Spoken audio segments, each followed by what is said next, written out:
Hi class, Dr. Duncan here, coming by to stop by for our first video lecture, second week of the semester. Time is going to go fast. Say it and you'll believe it. So I hope all is doing well. This week we're approaching the conclusion. It's the 23rd, yes, of Module 1, so you should have submitted everything yesterday for that. We're moving on to, course introduction. We're moving on to Module 1. Module 1 will be open from August 22nd until September 5th. So I wanted to take this opportunity to go over a couple of things with you, allow you the opportunity to see the face or the person behind the computer. It's me. First things first, your textbook. Here is your textbook for the course, which you will also notice in your course. Inside every module, you also see a picture of that textbook. Now, I often get the question, do I have to have the current edition? Does it have to be the 9th edition? You know, I have access to the 8th or the 7th.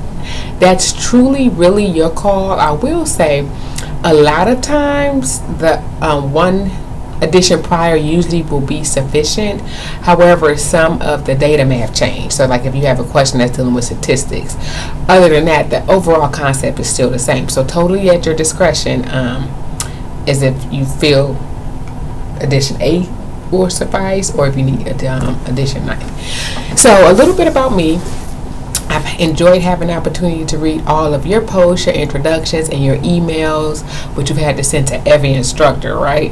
So, great. So I want to actually spend a few minutes telling you a little about myself. So I have been employed here with FTCC for a total of 8 years teaching. Started off as an adjunct, and I was over at FSU, Fayetteville State University, in administration for a year, then came over here. I have never worked the beat, meaning I've never been into law. I've never been a law enforcement officer. However, I have worked in the court systems, and I've also worked in Capitol Hill, on Capitol Hill in Washington, D.C. I attended college in Illinois at Western Illinois University, where I obtained my BA in Political Science and International Business, and I went on for my master's in Law Enforcement, Justice, and Administration. Was able to finish my master's degree, and then I matriculated into law school in Michigan. So I did 1 year of law school in Michigan. However, due to military and relocation, I didn't finish law school, but I did go on for my doctorate at Liberty University and earned my doctorate in educational leadership, and I also earned an EDS in educational leadership. So I am truly passionate about education. Ethics is by far one of my favorite courses to teach. I really, really love teaching.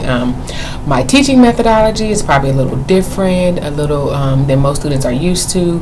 For online classes, I try to get student engagement, make sure we're connecting with one another, because I feel like oftentimes behind the computer you get lost, and it's just like a robot. Do this quiz, do this discussion board, respond to this student. But are you really retaining that information? So I do try to come in and make sure you're grasping that information. One way that I do that is by offering live class interaction on Periscope.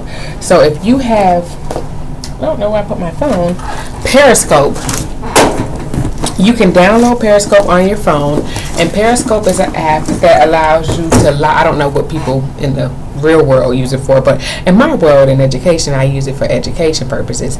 But you can pulling it up. Periscope, if you download the app and then follow me on Periscope, whenever I go live, you can click on and watch me.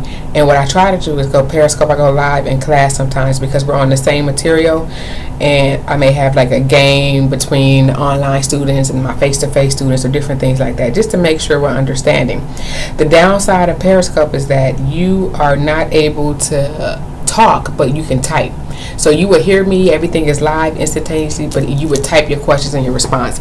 I don't know if you can, I don't think you can see that, but it's Periscope. If you download that app on your phone, Periscope, and this affords you the opportunity to not have to be connected to a laptop or a computer. You can come on live right from where you're at, from your class, from work, wherever you're at, and watch and listen to us. But once you download Periscope, then if you follow me, whenever I go live, you will know, and you will get a notification saying I am live. And my name is Duncan CJC. Duncan CJC. So go ahead and follow me on Periscope, and oftentimes I also offer evening office hours on Periscope, and I'll do it on Blackboard Collaborate as well. Being that because you're online students, most of you are working full time or you have some other day obligations, which is why you took an online class. So understanding that conflict, I know if I send you an email during the day at 4, you may not get off of work to 6, and then you reply, I may not get it back to 8 o'clock the next morning. On and on and on. Therefore, I offer evening hours where I will come on like 8, 9, or 10 o'clock at night for us to chat. With my video lectures, which you will soon notice if you have not noticed, I do not go back and re-record. If I make a mistake, if I mispronounce a word, if my phone rings or somebody walks in, I'm giving it to you real, because if we were in the classroom, if any of that occurred, I cannot retract any of it. Therefore, I'm going to give you that same courtesy, right? So, I'm going to go ahead and get started. Today, I know this is a little long lecture. Good thing for you, since you're online, you can pause when you get tired of hearing me talk, and then you can unpause when you want to hear me again. But, so if you're getting tired, go ahead and pause. But I'm going to go ahead and talk about Chapter 1. We're going to hit on some key points that I want to talk about with Chapter 1. So Chapter 1, first thing is you want to outline the objective. So, what's the point? What is it that I want you to take from this chapter, right? You get it. Instructors were always assigning this reading material. You read it, you do the homework. For me, I want to be very clear and candid that you understand what my goals, objectives are, and make sure that you're actually getting them. So page 1, explain the difference between an ethical issue and an ethical dilemma. Ethical issue and ethical dilemma. What's the difference between the two? Is there a difference? What is ethics? We are going to talk about in this chapter what is ethics, morals, values, meta-ethics, supercategories. We're talking about all of that. So the first thing is the difference between ethical issues and ethical dilemmas. Second, I'm going to give an example of discretion and how it affects our criminal justice system, how it premeditates. See, I see premeditate. Permutates every phase, meaning how is that a part of everything in our criminal justice system, and explain why it's important to study ethics and then learn the terms I just told you. So first thing, when we talk about values, morals, and ethics, I think it's important that we outline and describe the difference between them. So values, which you will see in your discussion board, is something that is of worth or desire of importance to you. Everyone has different things that they value, meaning this is number 1 on your list. Honesty may be number 1. Religion may be number 1 on your list. Loyalty, family, or friends. So value is something that means it's important to you. You hold that close to you. No one's values are necessarily the same across the board when you start doing that. When you start looking at values. When you start looking at ethics, you can turn to page 8. Ethics, it says the discipline to determine good or evil, defining moral duties. So you read that and you're like, okay, what does that mean? The discipline of determining good or evil. Ethics is basically the system that you are going to use to say this is good, this is bad, based off of your values, right? Based off of what you think is important, you determine whether this is good or whether this is bad. Now, two things that we use interchangeably a lot is morals and values. Values are things that are worth or important, have worth or importance to you. Morals is the principle of what is right and wrong. So this is important to me, but morally, I'm going to be able to say this is right, this is wrong. So case in point, I don't know if anyone watched the 2016 Olympics in Rio this year, but we had Alice and Felix competing in the 400. If you have not watched it, I would strongly encourage you to watch this clip. In the 400 meter run, Allison Felix and Miller from Bahamas were neck and neck. At the last, I can't even measure it for you. It was very, very close. Miller went in for a dive, so she dove across the line, allowing her torso to cross the finish line first. Therefore, she ultimately won the gold. Felix won silver. Looking at something like that is what we would call the question of morally right or wrong. So we know legitimately, legal-wise, if you want to say legal, meaning according to the bylaws and regulations of track and field, it was legit because they go by what the torso. But morally, say, was it right for her to do that, or was that wrong? Goes back to what you value. A win is a win, some people will say. Someone else will say, well, no, because you didn't really run across the line. So just outlining the difference between that with morals and values, and then ethics, being able to determine what that is good or bad. Being able to look at to determine the moral duties of what's right and wrong. Which leads us up to ethical issues versus ethical dilemmas. So the quick, easy way to think about ethical issues are social policies, a broader picture, social policies that are affecting society. So example, an ethical issue would be same-sex marriage, the death penalty, HB2. What is HB2? Look up HB2. Those are ethical issues. So there's things that we're looking at to determine whether they're good or bad that's affecting society, social policy, and changes.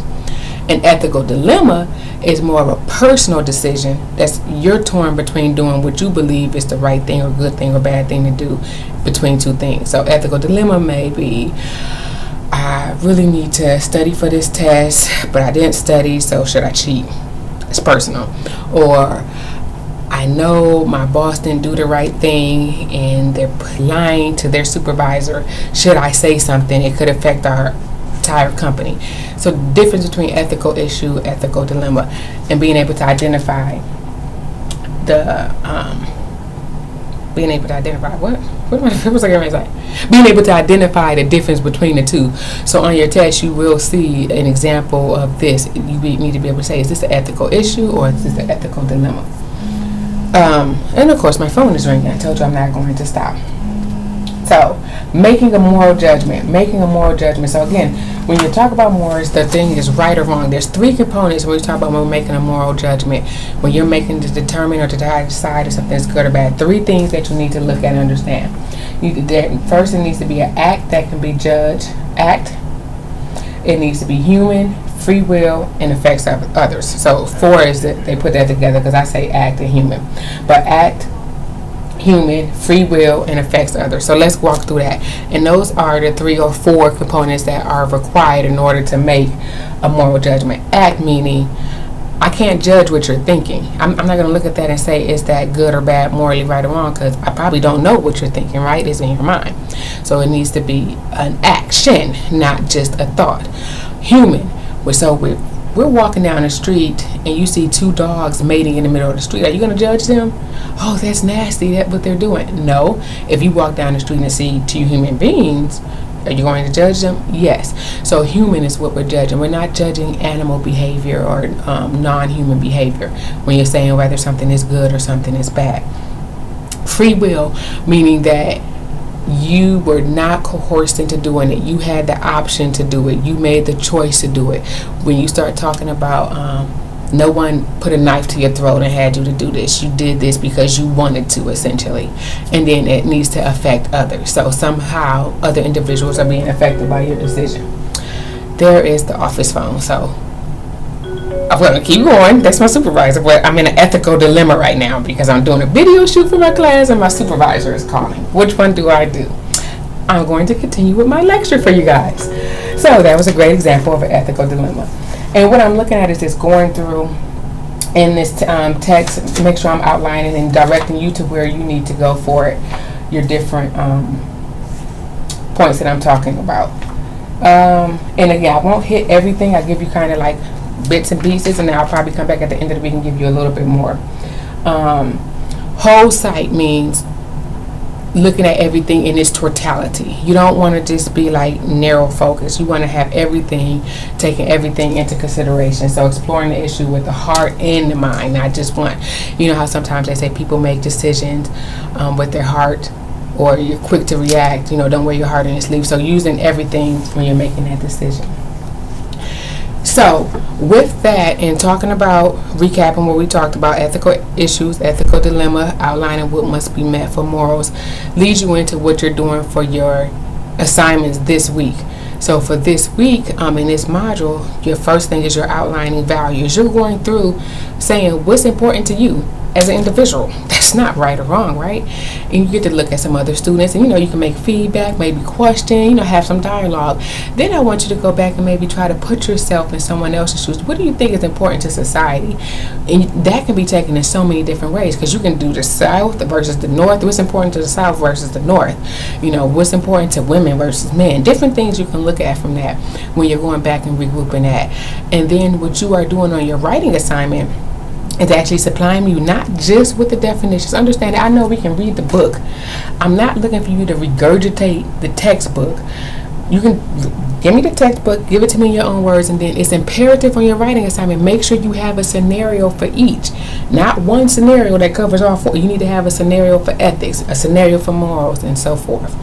So if you have any questions, please feel free to call me or shoot me your email. I do plan on trying to come on live through Periscope with you probably today or Thursday, since I just told this to you. And let me know if you have any questions. So I'm in the Horses building, 633. You also can find it online. And my email is duncanp@faithtech. And then you have my number now. So again, I look forward to meeting all of you. If you're ever in the office, stop by and say, hey, I'm in your CJC 212 class. Da, da, da, da. Speaking of that, when you email me, please, please, please, please make sure in the subject line you put what course you're in, because I have no idea. When you send me an email and you say, I have a question about chapter 2 quiz, this is the question, here's the answer. I teach 5 online classes. I have face-to-face classes. Put the course in the section. So CJC 212 0901, because I teach 2 sections of CJC 212. So make sure you do that to help expedite my response to you, because if not, I'm sending you an email back saying, what class are you referring to? So if there is nothing else, I will talk to you guys soon. Bye.